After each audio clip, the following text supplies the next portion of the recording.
আসসালামু আলাইকুম ওরহমতুল্লাহি ওয়া বারাকাতুহু। আমি ডাক্তার মোহাম্মদ কামাল হোসেন, সমবিধান হোমিও ক্লিনিকের পক্ষ থেকে জানাই সবাইকে প্রাণঢালা শুভেচ্ছা এবং অভিনন্দন। আজকেও নতুন একটি টপিকস নিয়ে আপনাদের মাঝে হাজির হয়েছি। আজকের আলোচ্য বিষয় হলো কোলেস্টেরল। আজকে আমাদের ডে বাই ডে সবাই কম বেশ চিন্তিত কোলেস্টেরল সম্পর্কে। আসলে আমাদের কোলেস্টেরল সম্পর্কে সচেতনতার অভাব এবং সঠিক জ্ঞান অভাবের কারণে আমরা সঠিক ব্যবস্থা না নেওয়ার কারণে আমরা বিভিন্ন মারাত্মক রোগে আক্রান্ত হয়ে থাকি। সে কারণে আমরা আজকে আলোচ্য বিষয় এই কারণেই আমরা কোলেস্টেরলকে সিলেকশন করতে আগ্রহী হয়েছি। আশা করি আপনারা ভিডিওটি দেখবেন এবং ভালো লাগলে লাইক কমেন্ট শেয়ার করবেন, অপরকে জানানো সাহায্য করবেন। কোলেস্টেরল কী জিনিস আজকে আলোচনার মাধ্যমে আপনারা যে বিষয়গুলি জানতে পারবেন। কোলেস্টেরল কী, কোলেস্টেরলের কাজ কী, কোলেস্টেরলের উৎস কোত্থেকে হয়, কোলেস্টেরলের প্রকারভেদ, কোলেস্টেরলের ভালো কোলেস্টেরল এবং মন্দ কোলেস্টেরল সম্পর্কে জানতে পারবেন। কোলেস্টেরল কেন বেড়ে যায়,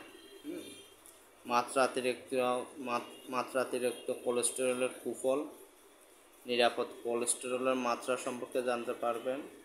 অতিরিক্ত কোলেস্টেরলের মাত্রা নিয়ন্ত্রণের উপায়, কোলেস্টেরলের মাত্রা নিরাপদ রাখার উপায় সম্পর্কে জানতে পারবেন। আশা করি আপনারা সম্পূর্ণ ভিডিওটি দেখবেন, আশা করি উপকৃত হবেন। কোলেস্টেরল সম্পর্কে বিস্তারিত আলোচনা হবে। কোলেস্টেরল এবং হার্ট ডিজিজ বা ischaemic heart disease. Cholesterol heart ডিজিজের ক্ষেত্রে কোলেস্টেরলের ভূমিকা অত্যন্ত গুরুত্বপূর্ণ। বর্তমান বিশ্বে হার্ট ডিজিজে আক্রান্ত অধিকাংশ রোগীরাই কোলেস্টেরল দ্বারা আক্রান্ত হয়ে থাকে। প্রধান কারণ হার্ট অ্যাটাকের ক্ষেত্রে অধিকাংশ কারণগুলির মধ্যে অন্যতম প্রধান কারণ হলো কোলেস্টেরলের মাত্রাতিরিক্ত বৃদ্ধি।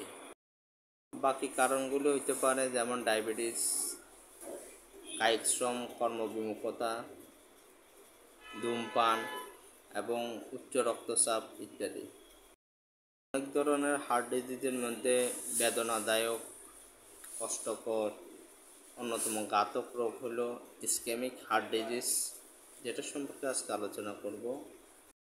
এবার আসেন কোলেস্টেরল কী। কোলেস্টেরল হলো এক প্রকার চর্বি, যা সাধারণ চর্বি নয়। এটা অনেকটা মোমের মতো হলুদ প্রকৃতি, যা মানবদেহের প্রতিটি কোষের জন্য অত্যন্ত গুরুত্বপূর্ণ। তাই মানবদেহে এটার সীমিত পরিমিত মাত্রা খুবই প্রয়োজনীয়, কিন্তু এর মাত্রা যদি বেড়ে যায় তাহলে জীবন সংশয় দেখা দেয়। তাই অধিকাংশ হার্ট ডিজিজের রোগীদের যে রিপোর্ট, তা থেকে জানা যায় অন্যতম এর প্রধান কারণ হলো রক্তে কোলেস্টেরলের পরিমাণ বৃদ্ধি। কোলেস্টেরল দেহে রক্ত এবং লিম্ফের মাধ্যমে প্রবাহিত হয়ে থাকে। এবার আসেন মানবদেহে কোলেস্টেরলের কী কী কাজ।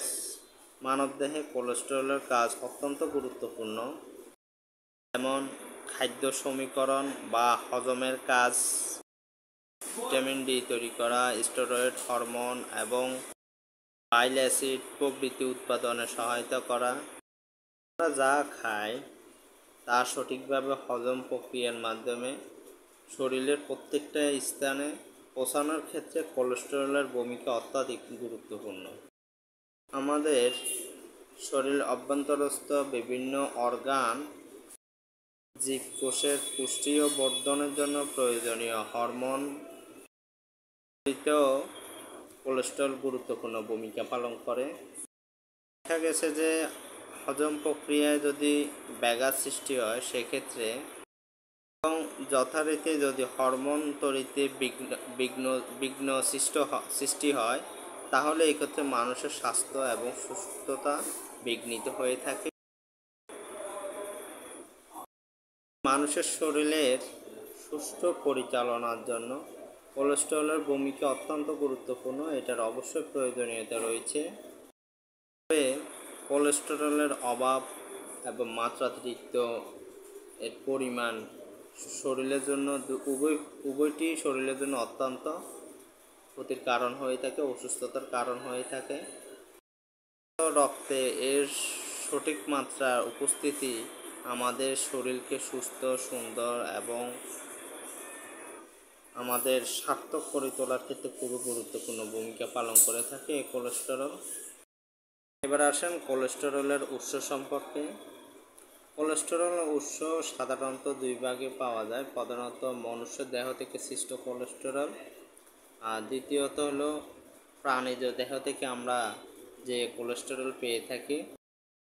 খাদ্যের মাধ্যমে আমরা এই কোলেস্টেরলগুলি পেয়ে থাকি। আমাদের দেহ কোলেস্টেরল তৈরি করে, যা তার শরীরের জন্য যতটুকু প্রয়োজন সে ততটুকু তৈরি করে থাকে। শরীরের প্রত্যেকটা কোষেই কোলেস্টেরল তৈরি হয়, তবে বিশেষত শরীরের যে সকল অংশে কোলেস্টেরল বেশি উৎপাদন হয় তা হলো liver, heart, kidney, spinal cord এবং মস্তিষ্কে। কোলেস্টেরলের বিভিন্ন প্রাণীজ উৎস রয়েছে, সেগুলি আমরা যেগুলি থেকে পেয়ে থাকি, যে সকল খাদ্যের মাধ্যমে পেয়ে থাকি তা হলো মাংস, ডিম, চর্বি, কলিজা, তারপর মগজ, ডিম, মাখন, ঘি এবং দুগ্ধজাতীয় খাবার, চিংড়ি মাছ, এগুলি থেকে আমরা বিশেষত কোলেস্টেরল পেয়ে থাকি বেশি পরিমাণে। আসুন কোলেস্টেরলের প্রকার নিয়ে আলোচনা করা যাক। কোলেস্টেরল সাধারণত আমাদের দেহে রক্তস্রোতে দুই রকমের কোলেস্টেরল দেখা যায়। প্রধানত হলো দেহজাত আর হলো খাদ্যজাত। দেহ তার যথা প্রয়োজনে কোলেস্টেরল তৈরি করে থাকে, তার যতটুকু প্রয়োজন ততটুকু সে তৈরি করে থাকে। যে উৎস থেকে আমরা পেয়ে থাকি, দ্বিতীয় প্রকারভেদটা আমরা সাধারণত প্রাণীজ খাদ্যের বিভিন্ন উৎসের মাধ্যমে আমরা পেয়ে থাকি। রক্ত পরীক্ষা করে যে আমরা সিরাম কোলেস্টেরলের যে মাত্রা পাওয়া যায়, সেটা উল্লেখিত দুই ধরনের কোলেস্টেরলের সমষ্টি। ভালো এবং মন্দ কোলেস্টেরল সম্পর্কে আলোচনা করা যাক। মানুষের শরীরে কোলেস্টেরলের কাজের উপর বিবেচনা করে ভালো এবং মন্দ দুই রকমের কোলেস্টেরল ভাগ করা হয়েছে। এই ধরনের ভাগের প্রধান কারণ হলো কোলেস্টেরল রক্তের মাধ্যমে মানব শরীরে স্বাধীনভাবে চলাফেরা করতে পারে না। এরা প্রোটিনের সাথে যুক্ত হয়ে দ্রবীভূত অবস্থায় রক্তে চলাচল করে। এটাকে বলা হয় লাইপোপ্রোটিন। লাইপোপ্রোটিনগুলি পানিতে দ্রবণীয় এক প্রকার বুদবুদ সৃষ্টিকারী দ্রবণীয় সৃষ্টি করে, ভিতরে কোলেস্টেরল বহন করে।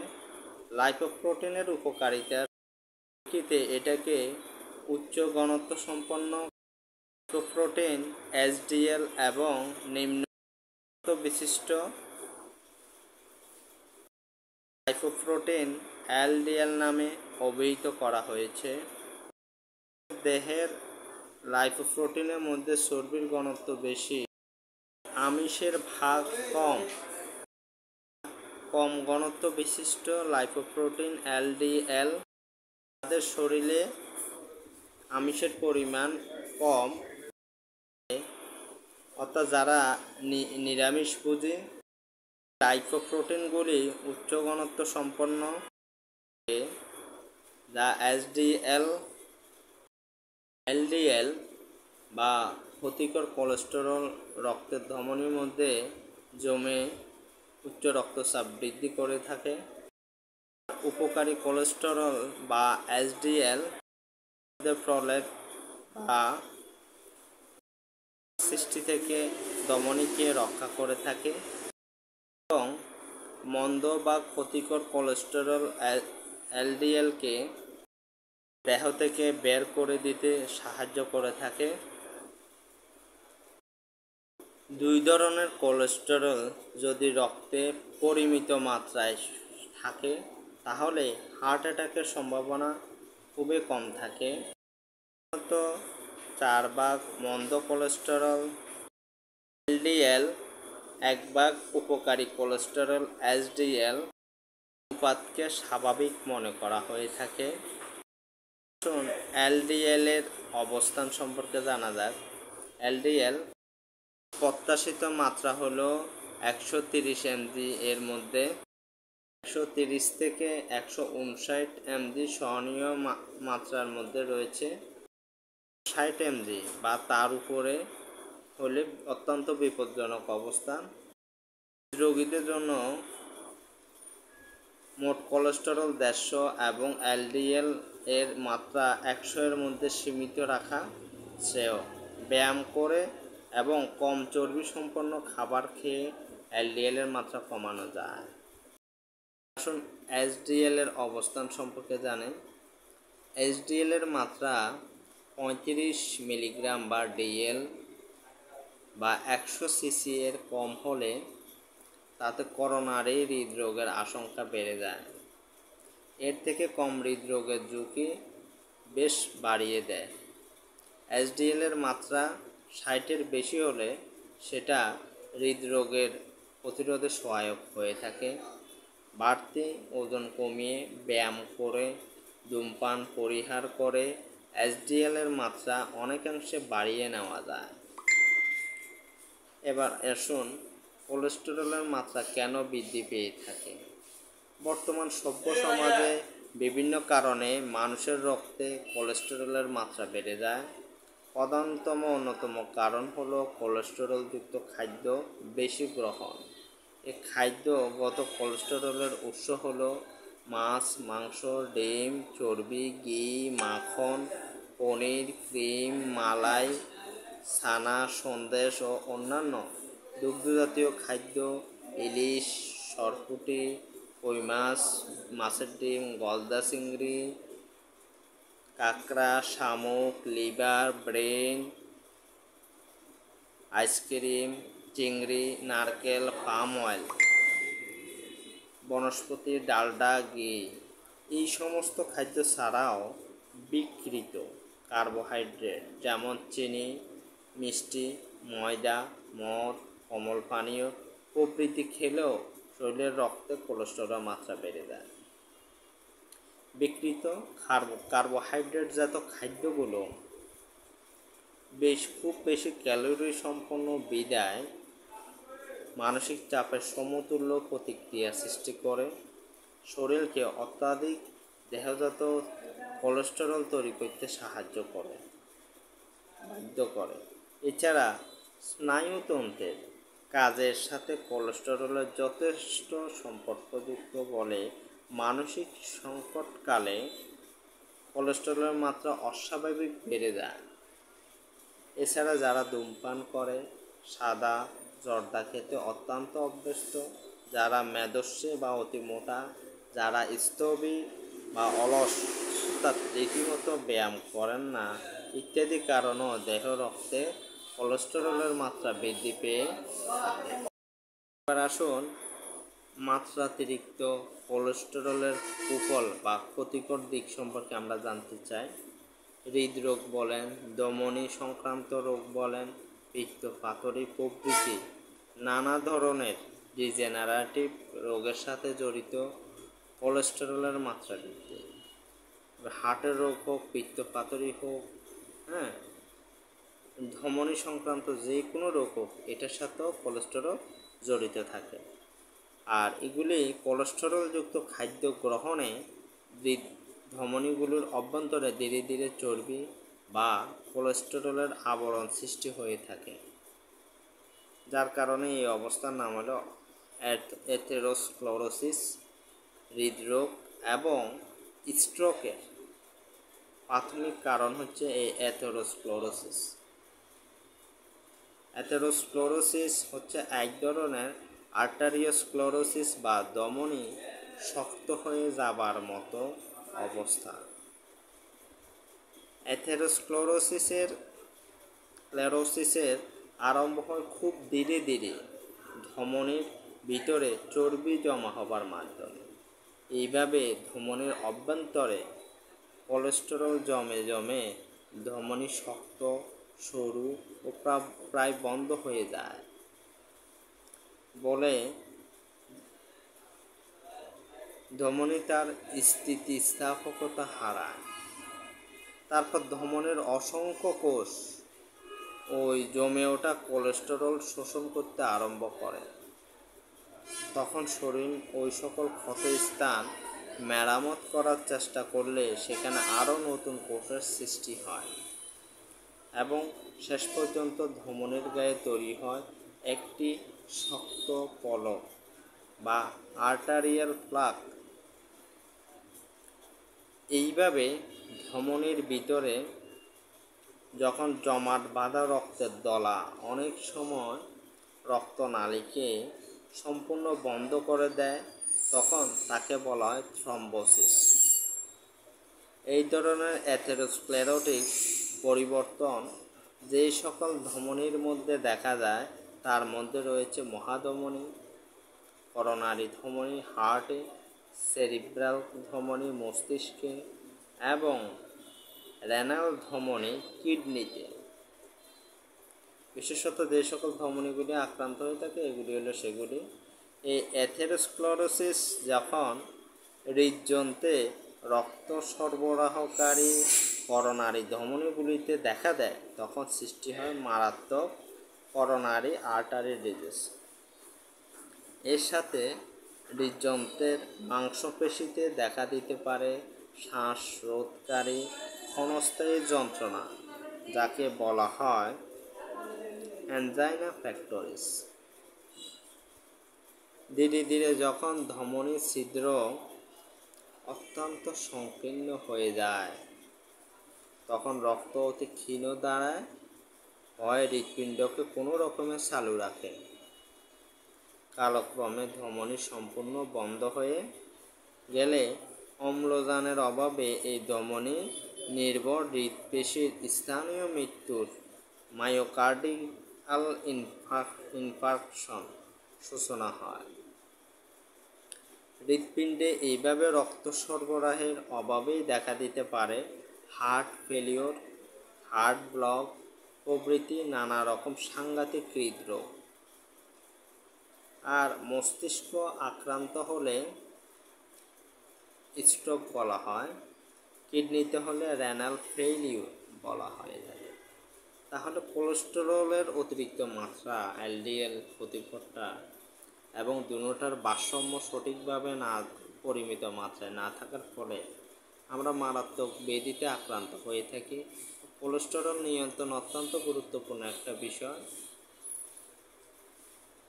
এবার কোলেস্টেরলের মাত্রা বৃদ্ধি অন্যান্য যে সকল রোগের সৃষ্টি করে সেটা হলো পিত্তথলির রোগ।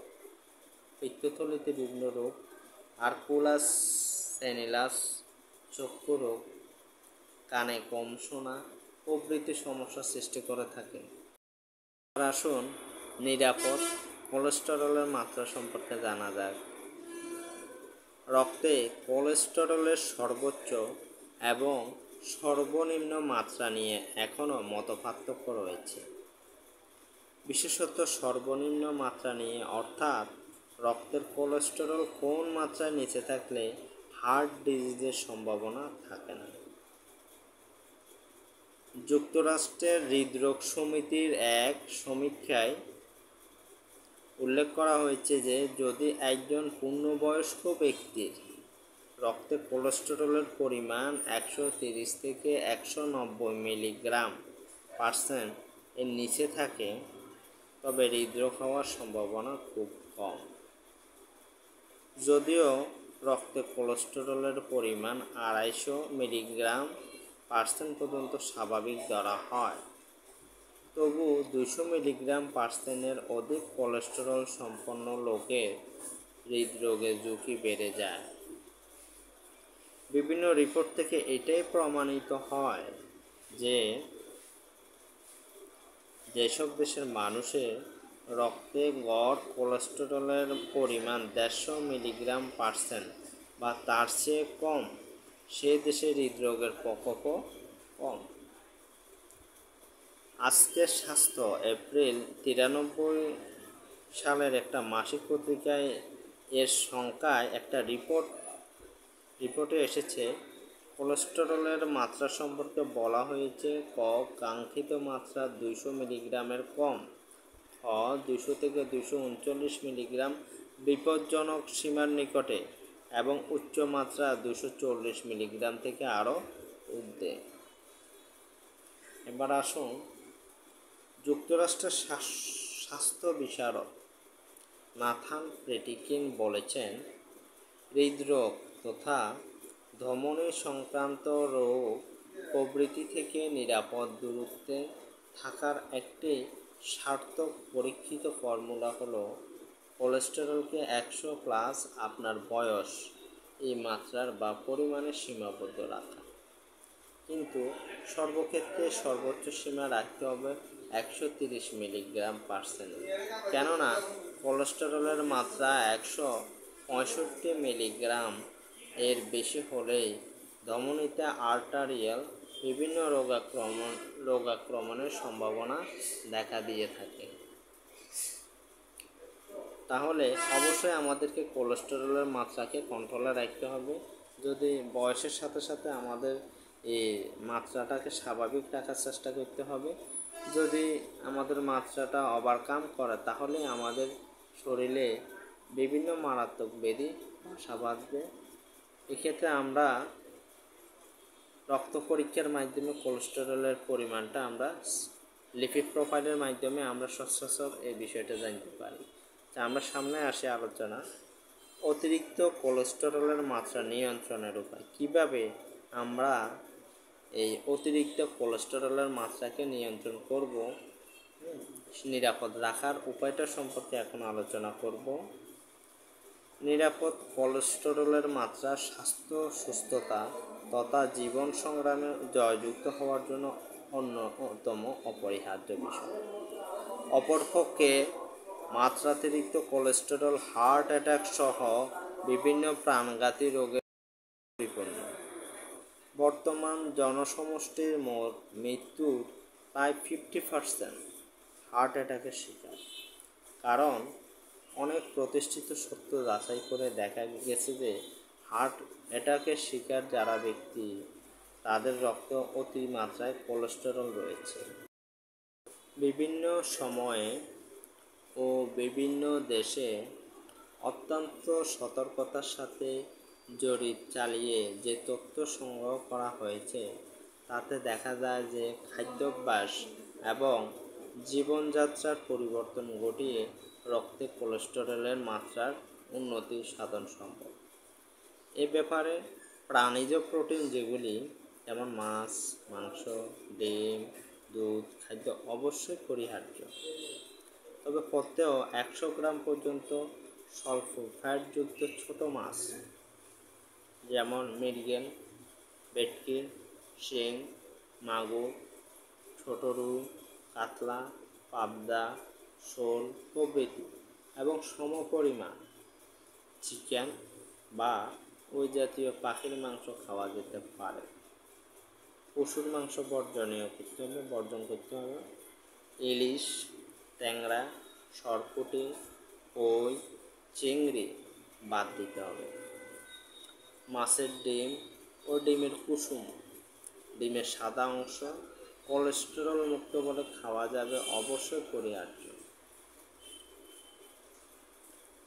দুধের ব্যাপারে সাধারণ অর্থাৎ ফ্যাটযুক্ত দুধ এবং এই দুগ্ধজাত খাদ্য হোল মিল্ক পাউডার সম্পর্কে সম্পূর্ণ বর্জন করতে হবে।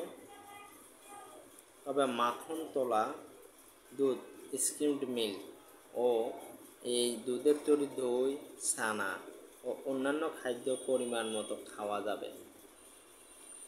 ধূমপান, পান ও সাদা জর্দা, চিনি, গুড়, বাজারি মধু, আইসক্রিম, লবণ, প্রাণীজ ফ্যাট,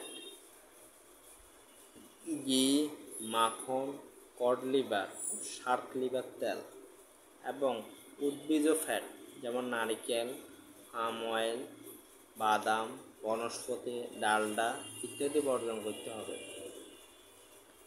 কোলেস্টেরল মাত্রা নিরাপদ রাখার জন্য যে সকল খাবারের প্রতি আপনাকে জোর দিতে হবে সেগুলি হলো সবজি, ফলমূল অর্থাৎ সালাদ, স্যুপ, বিবিধ তরকারি, শস্য জাতীয় খাদ্য যেমন চাল, আটা, আলু, মাখন তলা দুধ, ডাল, ফলমূল, চিকেন, ছোট মাছ ইত্যাদি।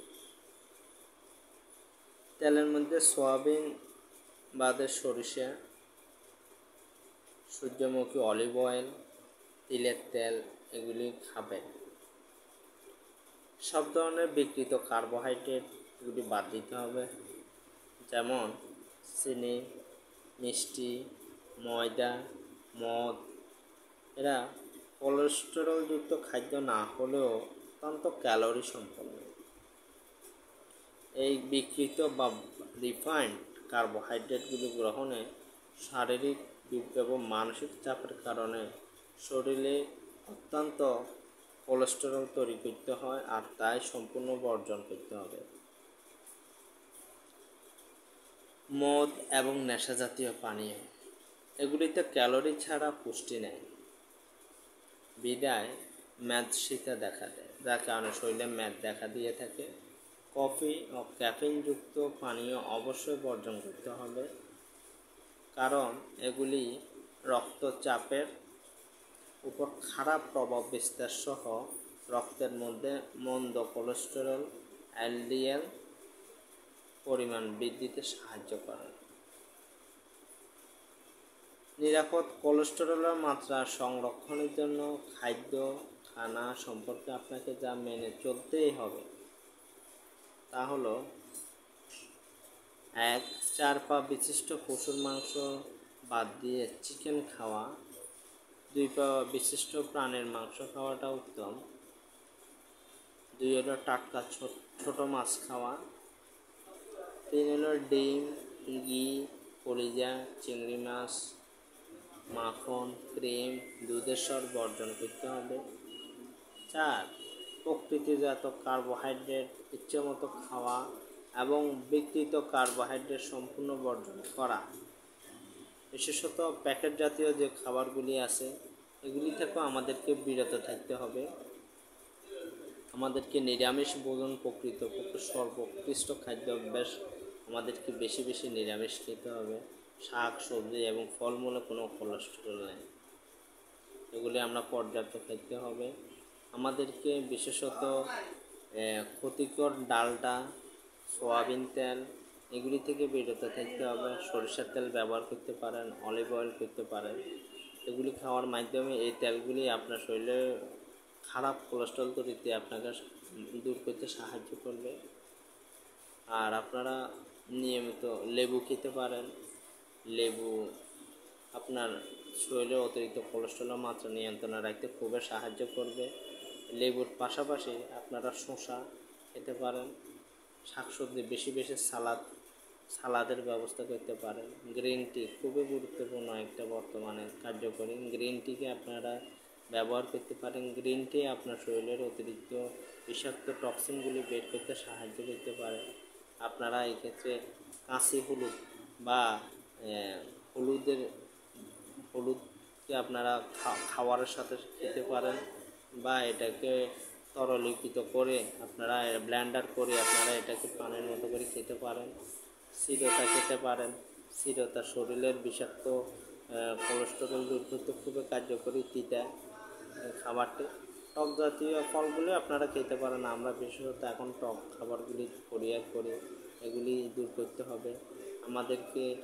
তাহা ছাড়া আমরা বিশেষত ক্যালোরিযুক্ত উচ্চ ক্যালোরি শর্করাযুক্ত খাবারগুলি আমাদেরকে একটু বাদ দিতে হবে। বেশি বেশি ভাতের পরিমাণ কমাই দিতে হবে, সবজির পরিমাণ বাড়াইতে হবে, বেশি করে সালাদ জাতীয় খাবারের দিকে ধাবিত হতে হবে, এবং আমাদেরকে এক্সারসাইজ বা ব্যায়ামের দিকে ধাবিত হতে হবে।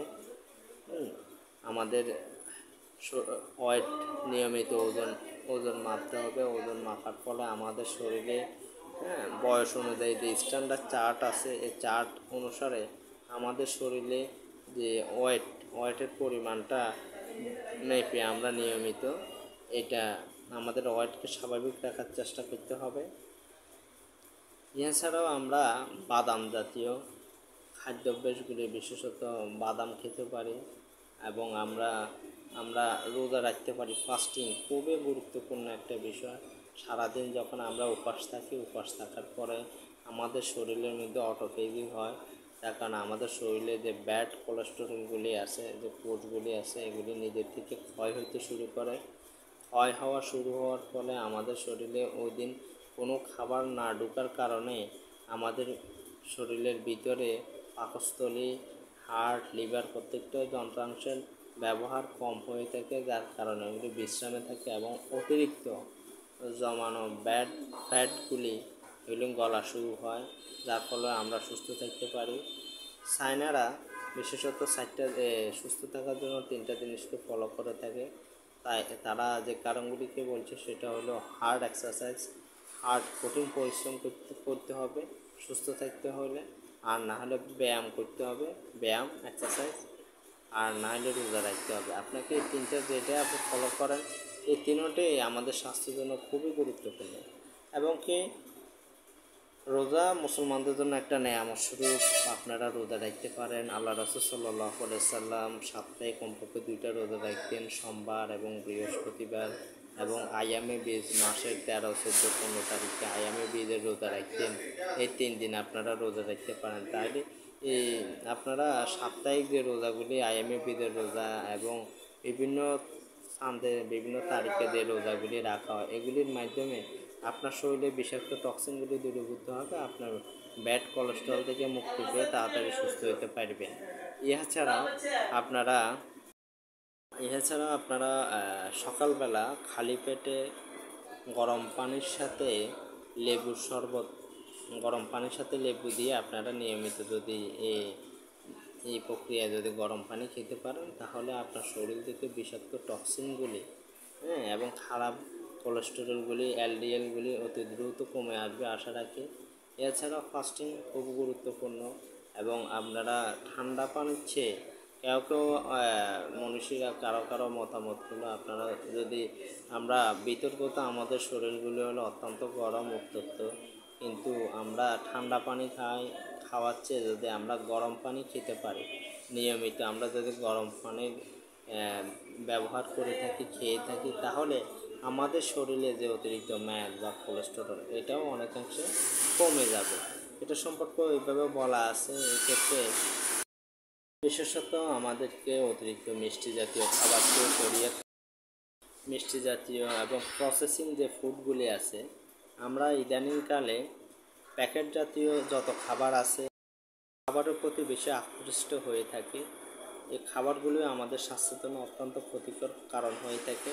ব্যাড কোলেস্টেরল সৃষ্টির ক্ষেত্রে খুবই গুরুত্বপূর্ণ ভূমিকা পালন করে থাকে বিস্কিট, ড্রাই কেক, তারপর আপনার কেক, তারপরে ভাজা পোড়া যত খাবার আছে, আমরা বাইরের সিঙ্গারা, সমোসা, আলুর চপ, পেঁয়াজু, বেগুনি যা আছে, এই খাবারগুলি ডুবন্ত তেলে যে খাবারগুলি ভাজা হয়, ওই খাবারগুলি আমাদের স্বাস্থ্যের জন্য খুবই ক্ষতিকর এবং এগুলি আমাদের কোলেস্টেরল বৃদ্ধিতে তাৎক্ষণিক ব্যাড কোলেস্টেরল সৃষ্টি করে থাকে।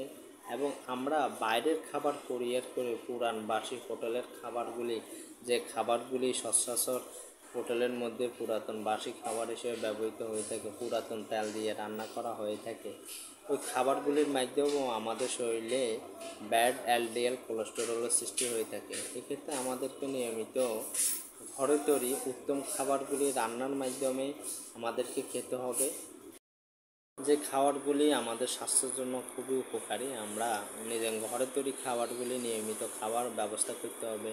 আমরা শৌখিনতা হিসেবে এখন ইদানিং আমরা সচরাচর নামি দামি রেস্টুরেন্টের খাবার, হোটেলের খাবার, পোলাও, বিরিয়ানি, এই সকল রুচিকর খাবার, মুখরোচক খাদ্যের দিকে আমরা খাবারগুলি খেতে খুব সুস্বাদু, কিন্তু এই খাবারগুলিকে সুস্বাদু করার জন্য অতিরঞ্জিত বিভিন্ন কেমিক্যাল, বিভিন্ন সুগন্ধি এবং বিভিন্ন রকমের তেল ব্যবহৃত হয়ে থাকে। এবং যে মাংসগুলি ব্যবহার করে থাকি, চর্বিযুক্ত বিভিন্ন খাবার, এগুলিও আমাদের মনে করেন আমাদের শরীরে কোলেস্টেরল সৃষ্টির অন্যতম কারণ হয়ে থাকে। আমরা ইদানিং ঘরের নাস্তা বাদ দিয়ে আমরা ফাস্ট ফুডের দিকে বেশি ধাবিত হয়েছি।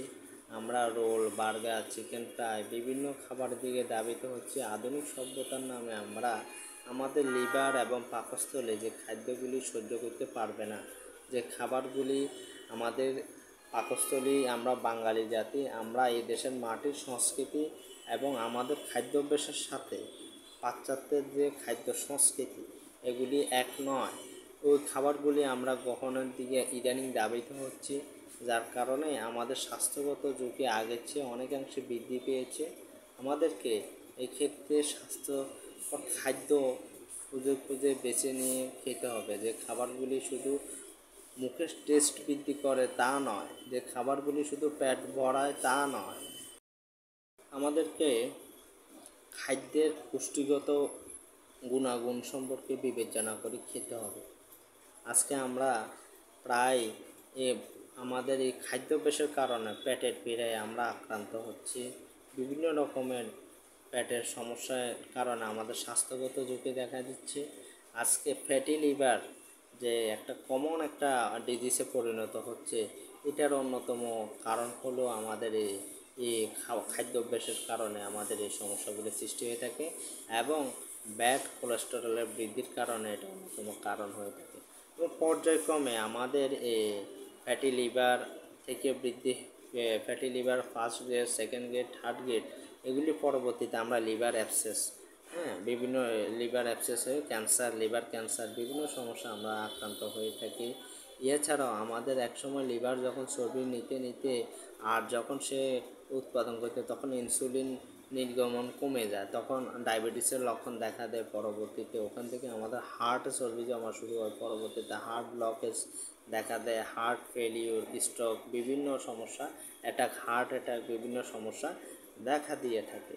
এক্ষেত্রে আমাদেরকে অবশ্যই সতর্কতামূলক অবস্থান নিতে হবে। আমাদের যে আজকে আমরা বাইরের খাবারের প্রতি ধাবিত হচ্ছি, সকাল থেকে শুরু করে আমরা দিনের মধ্যে কয়েকবার আমাদের বাইরে খাদ্যাভ্যাসের দিকে ধাবিত হইতে হয়।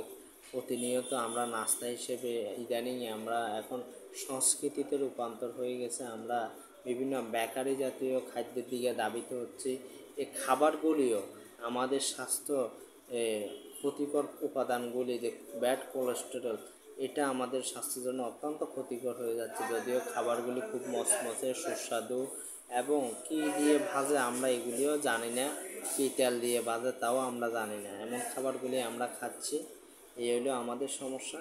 আমাদেরকে সুস্থ থাকার জন্য নিয়মিত, বিশেষত সকালবেলা ঘুম থেকে ওঠা উচিত। সকালবেলা আমরা দেরিতে ঘুম থেকে উঠি, যার কারণে দেখা যায় আমরা নামাজ পড়ার পরও অনেকে শোয়ার অভ্যেস আছে, কেউ আছে ফজর নামাজ না পড়িও শুয়ে থাকি। এ সকল কারণেও আমাদের শরীরে একটা পার্শ্ব প্রতিক্রিয়া সৃষ্টি হয়ে থাকে।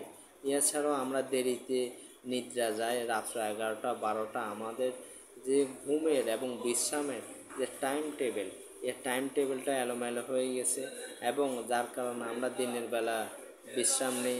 বিভিন্ন কারণে আমাদের শরীরে আজকে মেদ জমা শুরু হয়েছে। আমাদের শরীরে মারাত্মক শরীরের প্রতি ইঞ্চি চামড়ার পুরুত্ব বৃদ্ধির সাথে সাথে আমাদের শরীরে নানা রকম মারাত্মক ব্যাধি সৃষ্টি হয়ে থাকে।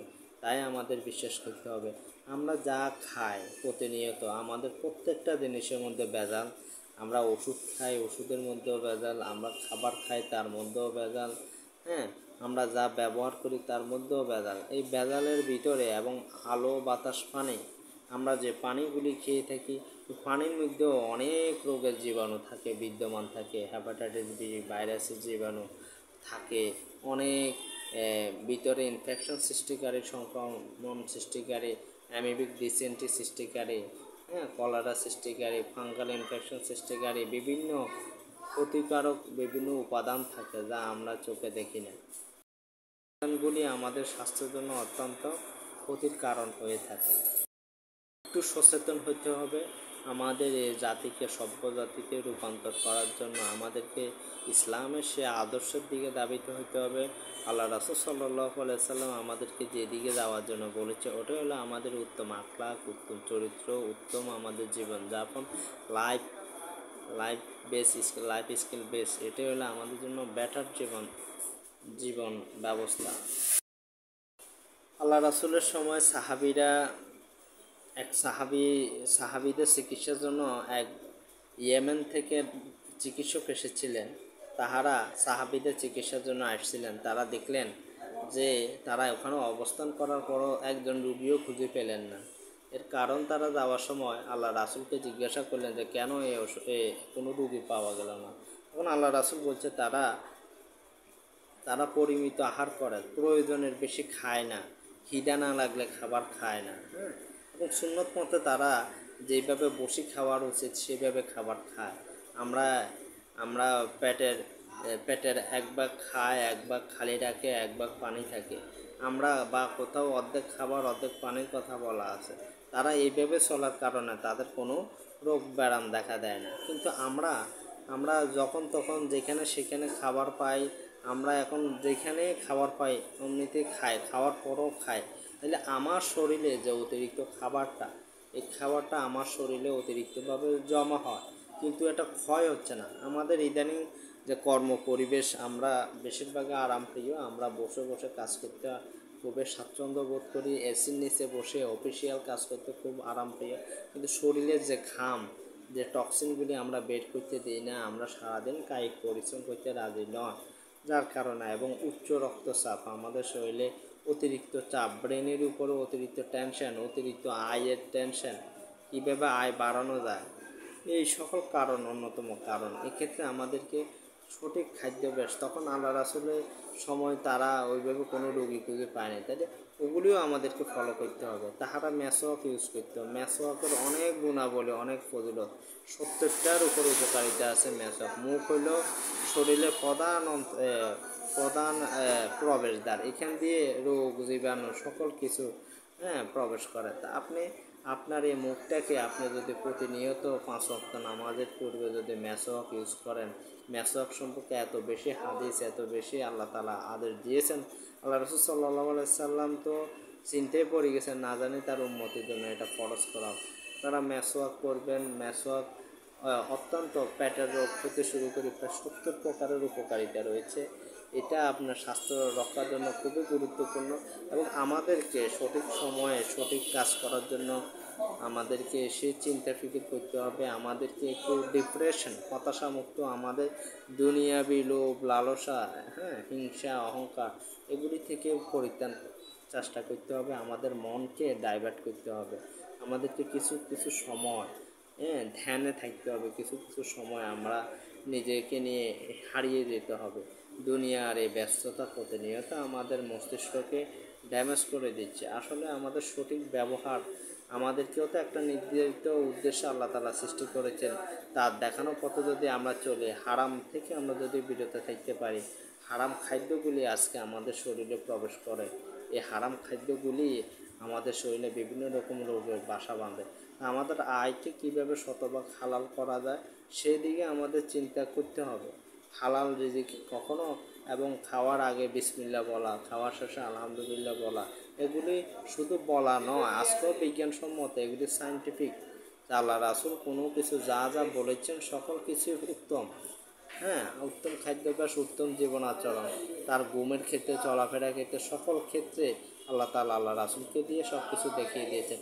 আমাদেরকে এই বিষয়গুলো ফলো করতে হবে, তাহলে আমরা সুস্থ থাকতে পারবো। সুস্থ স্বাস্থ্য সকল সুখের মূল। আমরা অনেক টাকা খরচ করি, ওষুধ সেবন করে থাকি, কিন্তু আমরা নিজের স্বাস্থ্যের ক্ষেত্রে আমরা অতটুকু যদি সচেতন হই, তাহলে আমাদের স্বাস্থ্যের মতো এই অমূল্য সম্পদটি রক্ষা করা সম্ভব হবে। কারণ আমাদের এক একটা যন্ত্র, এগুলি যত যন্ত্রপাতি আবিষ্কার হোক, নকল হার্ট, কিডনি, যত কিছুই হোক, আসল যন্ত্রের সমকক্ষ হবে না, আল্লাহ প্রদত্ত জিনিসের সমতুল্য হবে না। এক্ষেত্রে আমাদেরকে আমাদের প্রত্যেকটা অঙ্গকে অত্যন্ত গুরুত্বের সাথে গুরুত্ব দিতে হবে, কারণ এই অঙ্গগুলি দিন দিন মানুষের জন্মগতভাবে বিভিন্ন কারণে হারিয়ে ফেলে মানুষের কর্মকারণে মানুষ তার প্রয়োজনীয় জিনিসগুলি থেকে মানুষ বঞ্চিত হয়ে থাকে।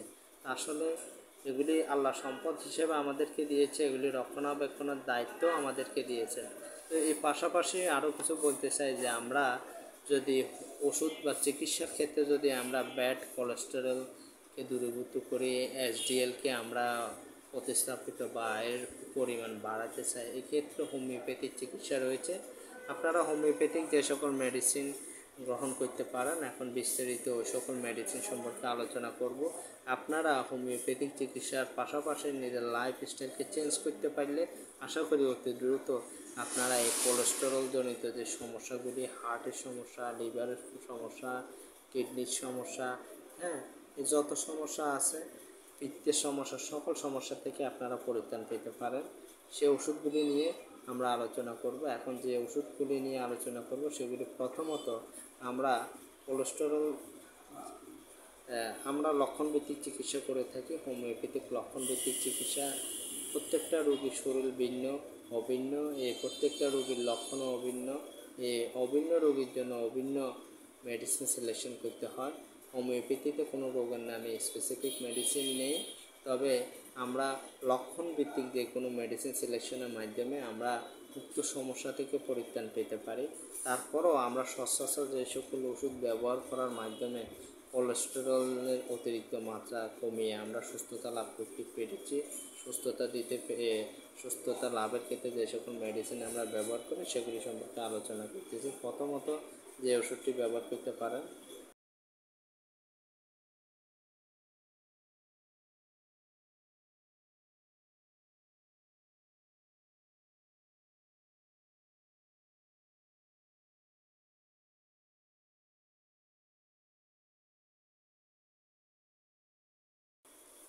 হোমিওপ্যাথিতে সচরাচর যে সকল ওষুধগুলি ব্যবহৃত হয়ে থাকে ওই ওষুধগুলি হলো যেমন নাক্স ভূমিকা, মার্সল, কোলেস্টেরিনাম,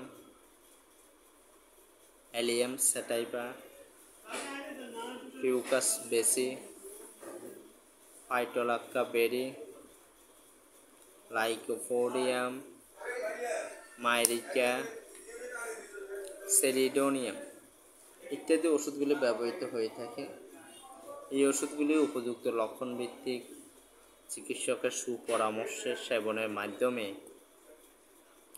আপনার শরীরের অতিরিক্ত কোলেস্টেরল দূরীভূতের মাধ্যমে আপনি সুস্থতা লাভ করতে পারেন। এছাড়া ওষুধের উপযুক্ত লক্ষণ মোতাবেক রোগীর তথ্যের ভিত্তিতে রোগীলিপির মাধ্যমে যে সকল মেডিসিন পর্যায়ক্রমে আসার মাধ্যমে একটা রোগী অন্যান্য রোগের সাথে যদি কোলেস্টেরল দায়ী থাকে, তাহলে সঠিক মেডিসিন সিলেকশনের মাধ্যমে সমস্ত রোগ দূরীভূত করার মাধ্যমে কোলেস্টেরল থেকে আপনারা পরিত্রাণ পেতে পারেন। ওষুধ আপনাকে সাহায্য করবে, ওষুধের পাশাপাশি আপনাকে নিয়ম মেনে চলতে হবে। ওষুধসমূহ পরিমিত মাত্রায় সঠিক সময়ে সেবনের মাধ্যমে আপনার আশা করি এবং খাদ্যাভ্যাসের সঠিক নিয়মতান্ত্রিক জীবনযাপনের মাধ্যমে আপনি সঠিকভাবে অতি দ্রুত আরোগ্য লাভ করতে পারবেন। তো ওষুধের পাশাপাশি আপনাকে খাদ্যাভ্যাসে পরিবর্তন আনতে হবে, জীবন লাইফস্টাইলে পরিবর্তন আনতে হবে। এক্ষেত্রে ওষুধ খাওয়াকালীন যে সকল বিধিনিষেধ এগুলি মেনে চলতে হবে এবং চিকিৎসকের সাথে সবসময় যোগাযোগ রক্ষা করে চলবেন নিয়মিত। এটা যেহেতু অ্যালোপ্যাথিক কোলেস্টেরলের ওষুধগুলি কিন্তু স্বাস্থ্যের জন্য একটু ক্ষতিকর, যা পার্শ্ব প্রতিক্রিয়া রয়েছে। হোমিওপ্যাথিতে যদি আপনি ওষুধগুলি সেবন করেন তাহলে আপনার পার্শ্ব প্রতিক্রিয়া মুক্ত, যদি অভিজ্ঞ চিকিৎসকের শরণাপন্ন হন তাহলে আপনি উক্ত সমস্যাগুলি থেকে পরিত্রাণ পাবেন আশা করি।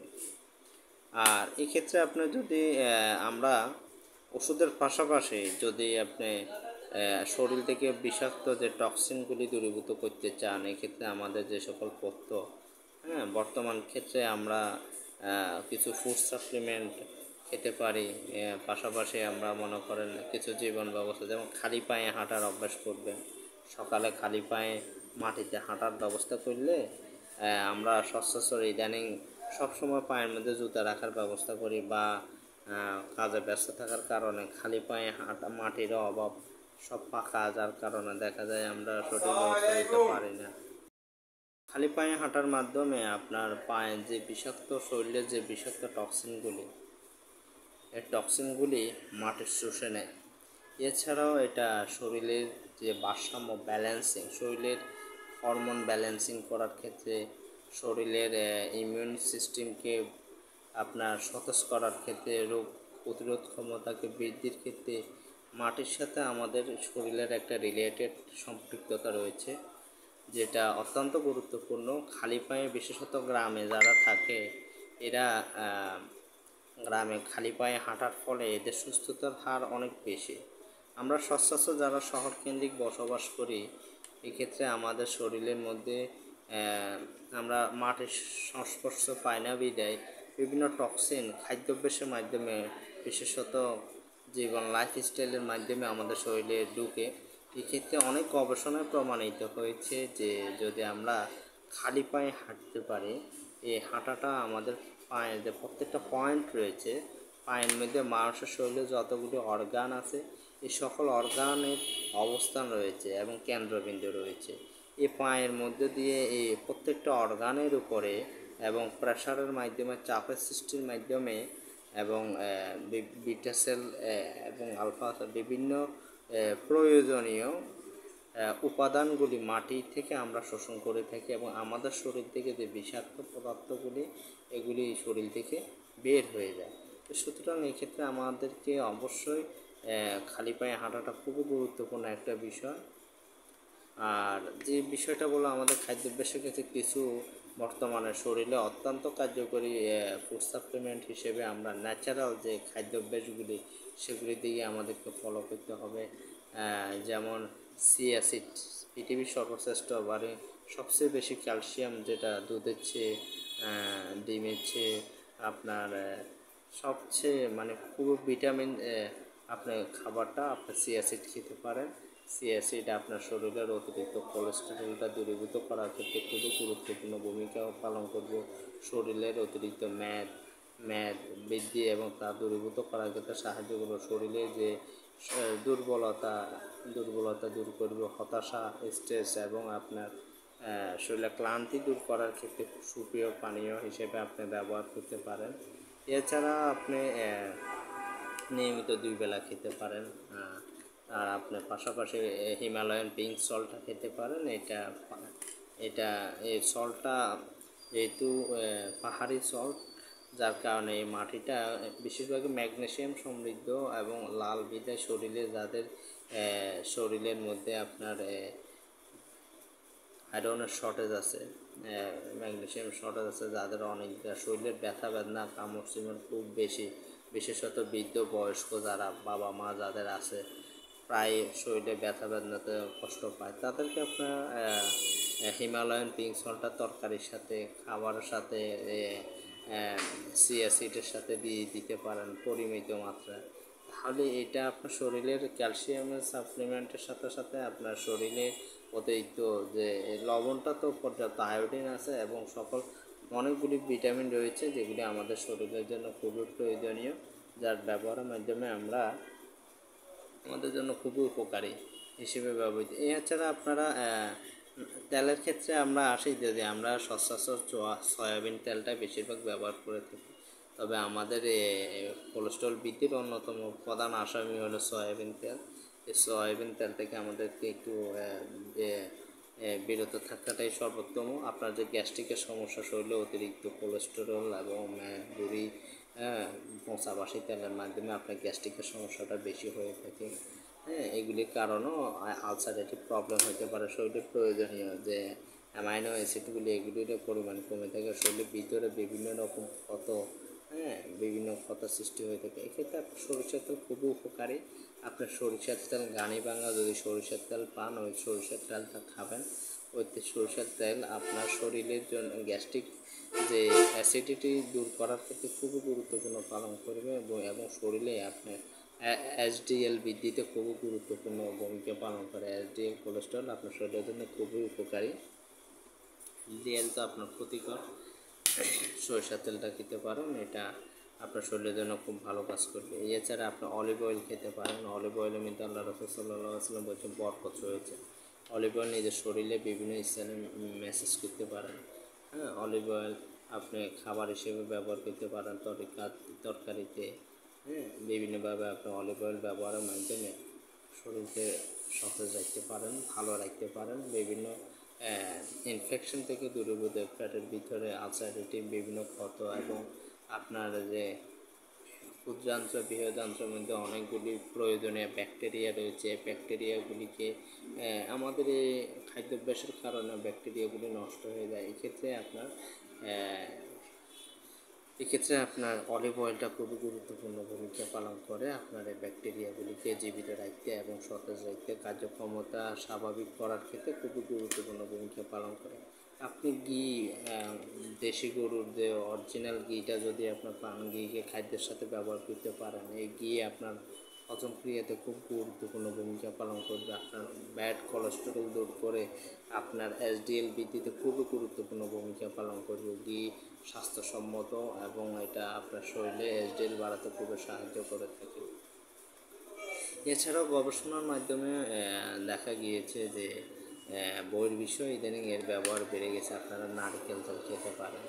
অরিজিনাল দেশে নারকেল থেকে হাতে নেওয়া নারকেল তেলটা খুবই ভালো। ওই নারকেল তেলটা আপনারা খাদ্য হিসেবে খেতে পারেন। এই নারকেল তেলটা আপনার শরীরের ভিতরে যে ইনফেকশনগুলি আছে এগুলি দূরীভূত করার ভূমিকা পালন করে। আপনারা খাবারের সাথে নারকেল তেল দিতে পারেন।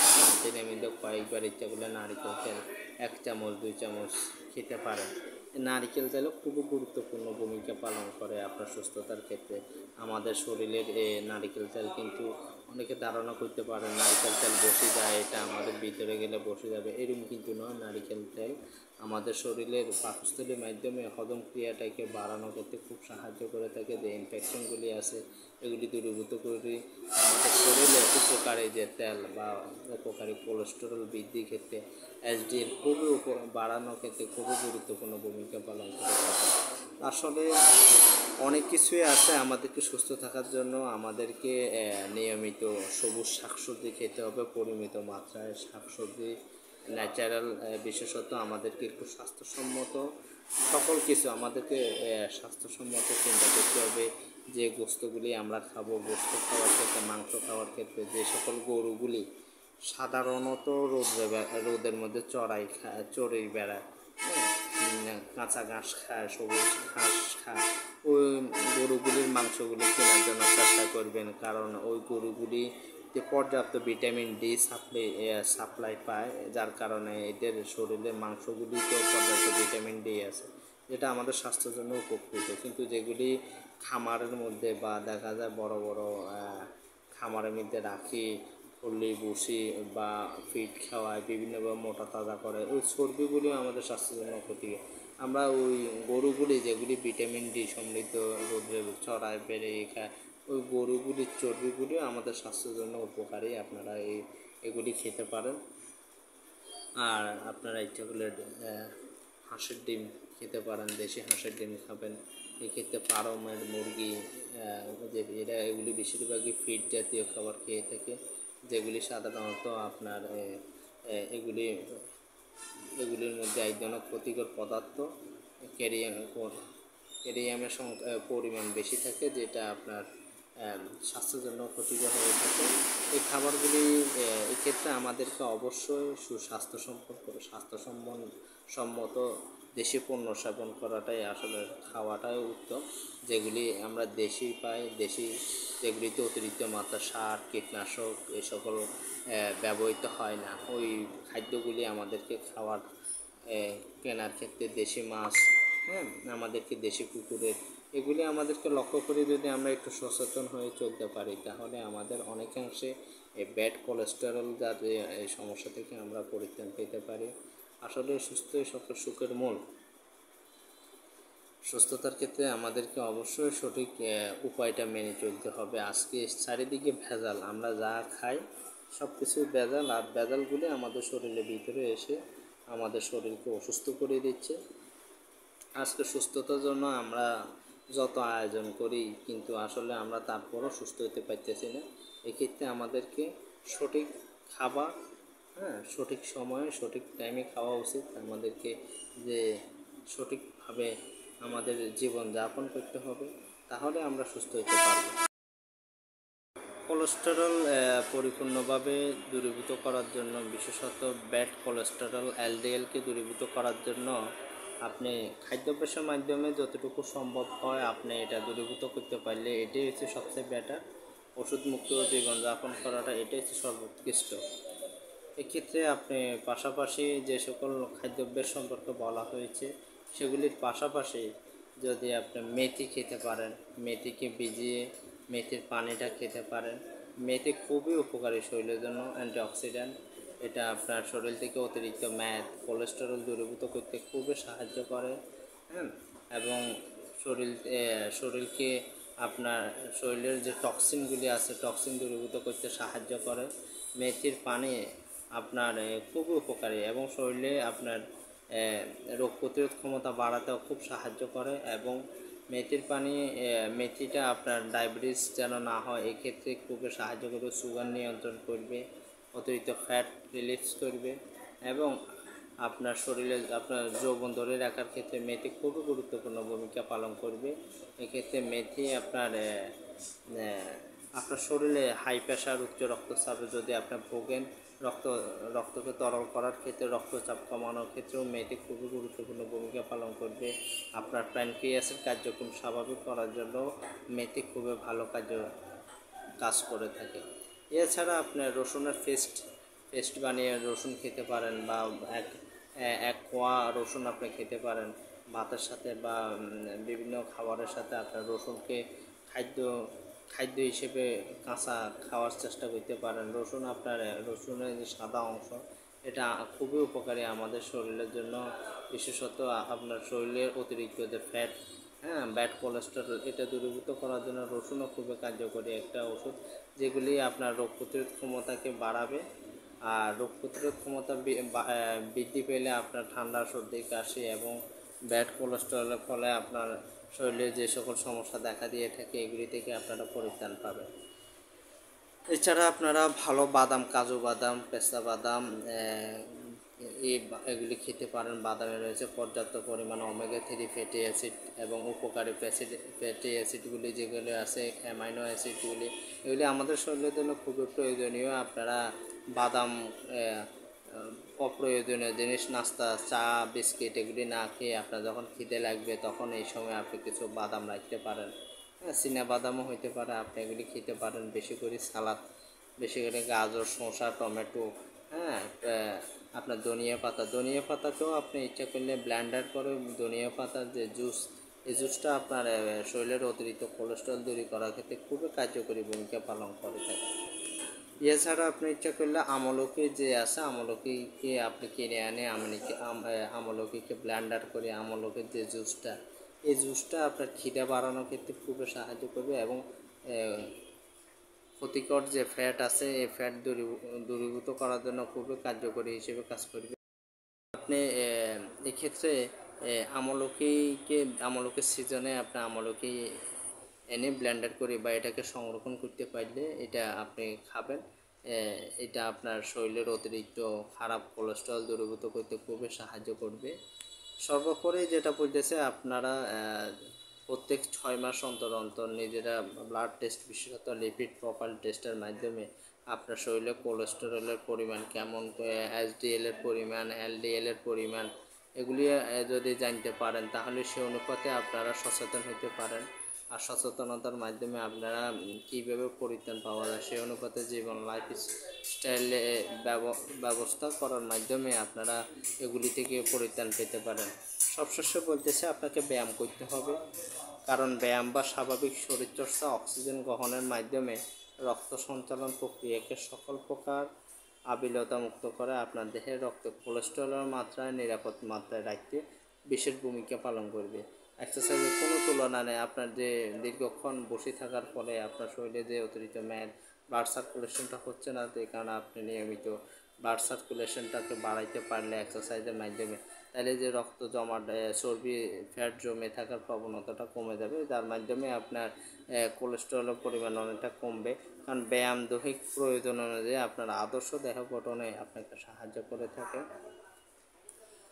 আদর্শ আহার্য এবং স্বাভাবিক দেহচর্চা শরীরে বিশুদ্ধ অক্সিজেন সম্পন্ন রক্ত প্রবাহ সৃষ্টি করে আপনার দেহে কোলেস্টেরলের মাত্রা সঠিক ও নিরাপদ রাখতে সাহায্য করবে। সর্বশেষে বলবো, 20 বছরের উপর বয়সী লোকের কমপক্ষে প্রত্যেক 5 বছরে একবার মোট কোলেস্টেরল ও এসডিএল লিপিড প্রোফাইলের মাত্রা পরিমাপ করা খুবই প্রয়োজন। এক্ষেত্রে আপনারা এক্সারসাইজকে খুবই গুরুত্ব দিবেন।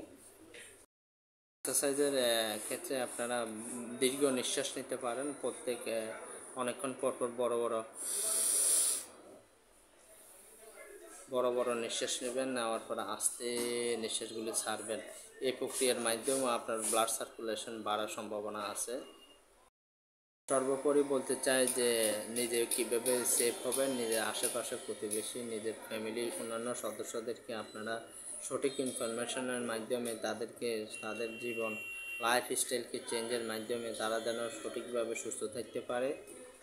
এবং কারণ কোলেস্টেরলের পরবর্তী ধাপগুলি আপনার হাই প্রেশার, উচ্চ রক্তচাপ, হার্ট অ্যাটাক, হার্টের ব্লক, তারপরে আপনার ডায়াবেটিস, আপনার কিডনি ড্যামেজ, ফেলিউর, বিভিন্ন সমস্যা দেখা দিয়ে থাকে। তো সুতরাং বেশিরভাগ যে রিপোর্টে আমরা দেখেছি যে কোলেস্টেরলটা অত্যন্ত গুরুত্বপূর্ণ একটা বিষয়। এটার একটা নিয়ন্ত্রণ, সঠিক মাপ যদি সঠিক লিমিটেড যে নির্ধারিত মাপ, তার মধ্যে যদি আপনি কন্ট্রোল রাখতে না পারেন, তাহলে আপনার অসুস্থ হওয়ার সম্ভাবনা অনেক বেশি। তো সুতরাং প্রিভেন্টিং ইজ বেটার দেন কিউর। আপনাকে রোগ হওয়ার চেয়ে প্রতিকারের চেয়ে প্রতিরোধের চেয়ে প্রতিকারের আপনাকে যেন অসুস্থ হওয়ার আগে আপনি নিজে থেকে সচেতন হতে পারেন, সেদিকে চেষ্টা করতে হবে। এ বলে আপনাদের সুস্বাস্থ্য এবং আপনাদের মঙ্গল কামনায় আশা করি আপনারা ভালো থাকবেন, সুস্থ থাকবেন, এই প্রত্যাশা আপনাদের থেকে বিদায় নিচ্ছি। ভালো থাকবেন। আসসালামু আলাইকুম ওয়া রাহমাতুল্লাহি ওয়া বারাকাতুহু।